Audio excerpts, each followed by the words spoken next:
This is Cynthia. She's a patient of mine who has had both her shoulders replaced. Before surgery, she was miserable and is an incredibly active young woman. She had her left shoulder replaced a little over a year ago in December of 22. And then in October of 23, did an Ironman with her replaced shoulder. And then shortly after that, her right shoulder's been bothering her the whole time, and she sucked it up and got the Ironman done. And then we replaced her right shoulder 4 weeks ago.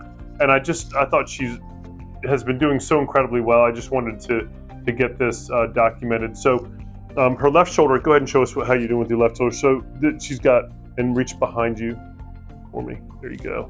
And then her rotation, let me see it for me there. Her rotation is just outstanding. So she's got great motion here, and you can see her incision is very small. Her right shoulder was just done 4 weeks ago, and she's got great rotation still, and her motion is unbelievable for 4 weeks out, just doing really, really well. She's going to get rid of her sling now and start doing normal daily activities, but not lifting anything heavy. But looking forward to getting her back to doing triathlons again and hopefully pain-free in her shoulder. So we're very proud of how she's done. Here are her x-rays. You can see this is her left shoulder, which was done first. Looks great.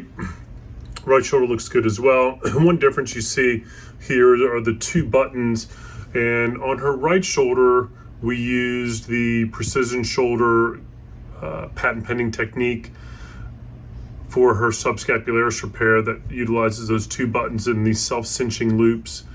She obviously has done very well with the old technique on the left side, but I was happy to be able to tighten that rotator cuff down even more on the right side over here with that new technique. So overall, really pleased with her progress, and hopefully she'll be back doing triathlons again very soon. I look forward to discussing the precision shoulder with you and how we can reduce your pain and get you back to the activities that are so important to your quality of life.